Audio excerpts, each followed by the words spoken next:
So today we are going to study about Lagrange function. So let us consider a basic function given as z equals to f of x comma y subject to a constraint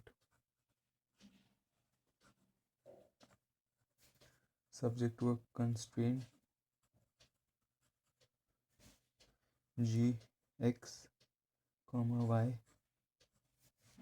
equals to c. So we have to move this to the right hand side where we get c minus g x comma y. So the identity of Lagrange function is basically written as z equals to function f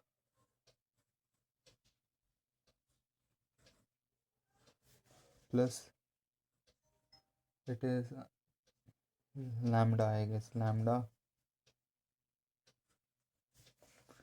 the constraint.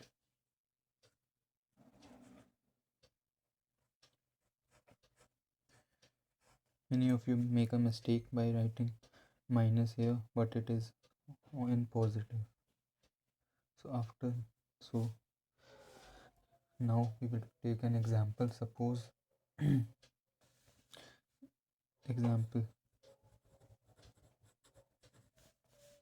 Suppose z equals to x y subject to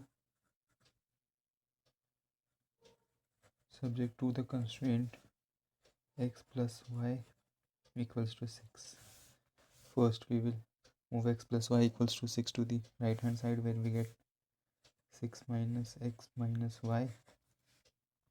Then we will consider this as this equation, and this is given as this. So we will put it in the formula here. We will get xy plus lambda 6 minus x minus y. Suppose you don't have to remember the equation, so then you can apply a short trick here by just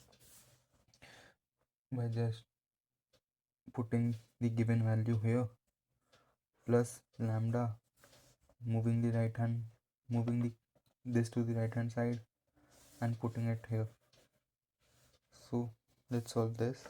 So here we get z equals to this. We will derivate it with respect to d lambda first, where we get 6 minus x minus y, and we will derivate it with respect to dx, where we get y minus lambda.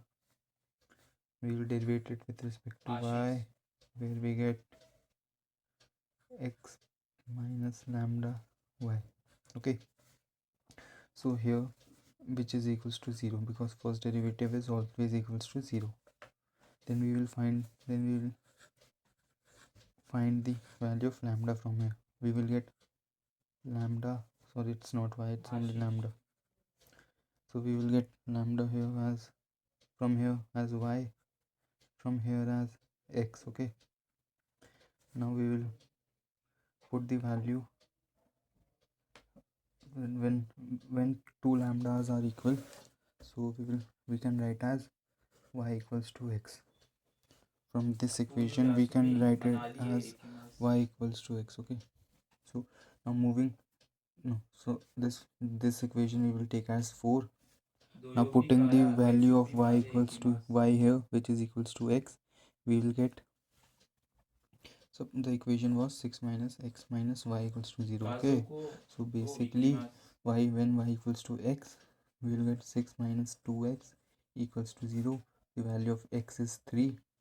Okay, when the value of x is 3, then we will put the value of x here to get the value of lambda. So lambda is also 3. Now we have to find the value of y. If we put the value of lambda equals to 3 here, we will automatically get the value of y as 3. So y is equals to 3. Okay, now we have to check it whether it is maximum or minimum. Okay, to check it whether it is maximum or minimum, we have to first double derivate it. Okay, we will double derivate it with respect to x. If we double derivate this, we will get -1 with respect to x, and if we double derivate with respect to y, we will here get 0. Okay, 0. Now we also have to find f of xy. Oh yes, we can also consider this equation as fxx, because fxx is the double derivative with respect to x, and fyy, and we have to find fxy. Okay, so then to find fxy, we have to derivate this with respect to y, where we get the value 1. Okay, 1. Now putting it in the bordered Hessian.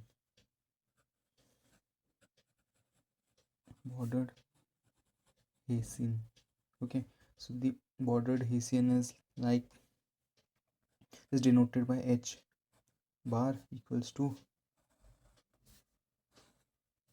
0 gx gy